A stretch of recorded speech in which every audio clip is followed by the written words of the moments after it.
So you partied. Yes, I happened to spend my birthday in Culiacan, and I was sitting at a restaurant, and I know a couple of friends, El Enfermo.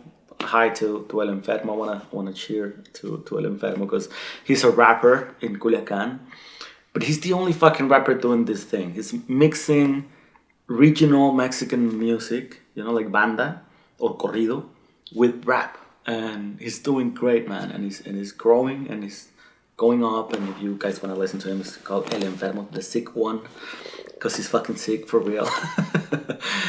So he called me. He knew that I was gonna be in Culiacan around that time, and he hit me up while I was having dinner at a fancy restaurant in Tres Rios. And he was like, "Hey man, what are you doing?" I'm like, "Having a drink and having dinner."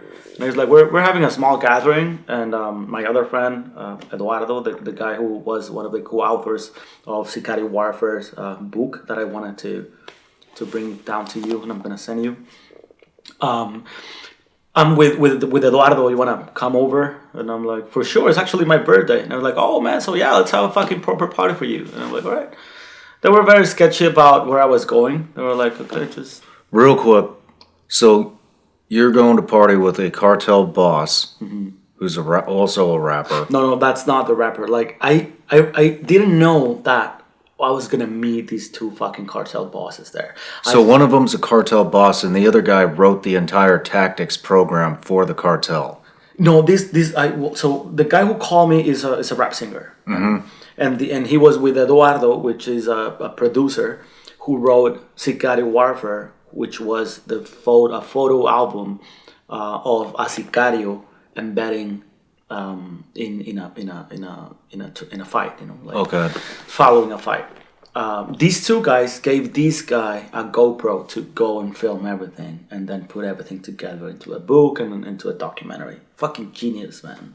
They were like, but I didn't know that they were gonna be in the party, and that the party was gonna happen actually on that guy's house, on the head of Sicarios for El Mayo Zambada, who is the one with the GoPro filming everything. I didn't know that, so I was just gonna meet these two guys and have a couple of beers. But they were like very sketchy about what I was going. It's like, I start driving on this location. Once you're close, just give me a call and I direct you. And I took it like, oh, everyone is like that, sort of like that in Culiacan. You have to be careful. And I went to this really nice residential area in Culiacan, and they asked me to stop on the other side of the sidewalk, walk over, got into an elevator, beautiful apartment with fucking, Mercedes vans and nice cars. And I went in, and I see a table full of fucking drugs, arms, and radio communications. And I was like, what the fuck is happening here? And in the documentary and in the photo album, you can see the faces of the Sicarios for obvious reasons. So I turn my head and I see these two kids, 20-year-old kids, early 20s, just sitting there, making some lines and just listening to narco corridos, drinking. And then this guy introduces me like, "Hey, this is our friend Luis Chaparro. He's a journalist. And this is El Compa. I can't say his name. It's El Compa Ta. It's Compa Blah." And I'm like, "Hey, man, great to meet you. Are you El Compa Blah in the documentary?" And they're like, "Yeah, that's me." And I'm like, "Holy fucking shit!" And then there was another guy. I was like, "Oh, he's my second in command, another kid." And I shook hands with both of them, kept drinking all through the night. I went in with a 6-pack of Tecates, If I knew I was, well, maybe we'll show up with a proper bottle of something, of whiskey or some tequila or some shit like that. But I just arrived with a fucking 6 of Tecates. And it amazes me how these guys' soul is completely gone from their body. We're all talking, we're all having fun, we're all like sharing experiences. I'm of course very curious about the book and about the documentary. How was that made? And I was like, well, how was it? And how many times did you film?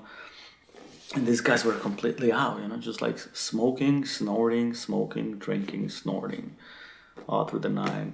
You will see a glimpse of happiness whenever a corrido about himself will come up in YouTube, and they go like, "Esta me gusta, esa es muy buena canción," but all through the night they were just absent. You know, they weren't there. They were like they're staring at nowhere. They're trying to escape their own head. Yeah, really, really quiet guys, and that was the whole night. I didn't spend a whole time there, but like let's say from 8 p.m. to maybe 1 in the morning, and I was drunk by the time I left. I was like feeling tipsy, and I was like, "Do you think I'm gonna get in problem with the police if they caught me driving drunk?" And they're like, "If you have any issue, just call this guy. He'll fix everything for you." And I'm like, "All right, thank you, man. I hope I don't have to call you." And so yeah, we shook hands. We hug each other when this guy, because we usually say hi like every other Mexican, even if you never met him, you say hi with a hug. You know. So I was like, "See you, man. Thank you very much for having me in your place." And then when he was like close to me, he was like, "Just be very discreet, you know that, right?" And I'm like, "No, yeah, I know." And I was like, "I know you know. I just wanted to make sure. Just be discreet about this place." And I'm like, "Yeah, for sure, man. Like, by all means." And I left. But those guys were or are the right hand of El Mayor Zambada in El Grupo Flechas. It's called the group, the Sicario. It's like the elite Sicario group for El Mayor Zambada. That was fucking. I mean, I wasn't expecting that, you know. It's incredible how you find yourself in these situations like over and over.